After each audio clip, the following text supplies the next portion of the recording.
So basically, everyone sacrifices all of the time of their life for pieces of paper with dead people on them. And they never really think about why they do that. And so everyone's life is chasing the Benjamins. For you foreign viewers, a Benjamin is Benjamin Franklin. He's on the $100 bill. I think he's on the 100. Might be on the 50. I can't remember. I think it's the 100. And so it's odd that the purchasing power of your money keeps being stolen from you every year. So if you saved $100 20 years ago, now you've maybe got half left because it's worth nothing. You can't buy anything with it. And so why could you buy a cheeseburger for 10 or 20 cents way back when from McDonald's, and now it's $1.20, $1.30? Why is it 10 times more expensive? Because they keep printing the money out of thin air like a joke.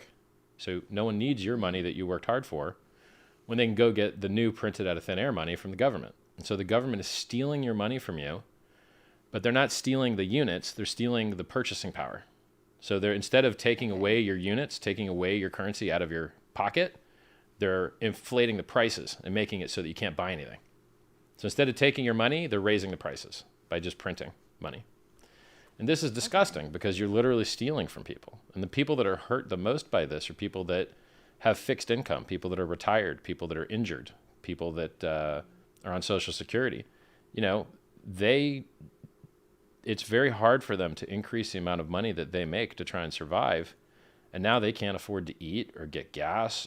And then the government is like, oh, we can't just print thin money out of, you can't just print money out of thin air and hand it to people. It's literally just sending people checks. There was a theory. Yeah. Economists always said, well, you could do helicopter money to just drop money from helicopters. They did it. Like, it's no longer a theory. The government literally just started sending people checks. And the unfortunate problem is that it turns everyone into a slave to the government. And God forbid if the government doesn't like you for some reason and the check doesn't come, now you have to die. And America is a lot like that. Wow. Oh, your leg breaks. No. Die. Oh, you need some expensive medicine. Sorry. Die. There's no social medicine. You can get free emergency room, kind of, but that's not the best way to help humans, right? You want to do preventative medicine. You don't want to wait for everything to be an emergency. So, yeah, America, it's got some problems. One of them is stealing the money from the people by just keeping printing. Now, if you think you've got it bad in America, they got it worse everywhere else. So in Europe, you used to be able to buy about $1.3 with a euro. Now you can only buy 1.03. So about a third. So basically, if you're an American, you get like a 40% free extra bonus money to go buy stuff in Europe now because your currency is 40% stronger. And then, like, is that fair? So a guy that lives in America can now outbid a guy that lives in Europe for a house by 40% for no reason. So even though the dollar is horrible on its own, it's better than the foreign currencies elsewhere in the world. So cryptocurrency solves a lot of these problems.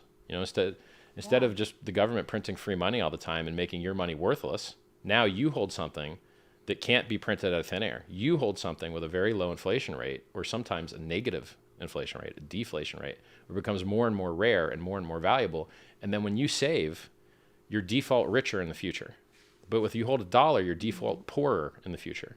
And that sucks, You get locked up, hospital, jail, something, you come back, you're poorer.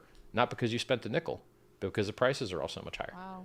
This Rolex from the factory was $600,000. Now, to buy it, I paid $1.4 million. Why does it cost twice the money now? Because everyone has too much money. Like, it's stupid.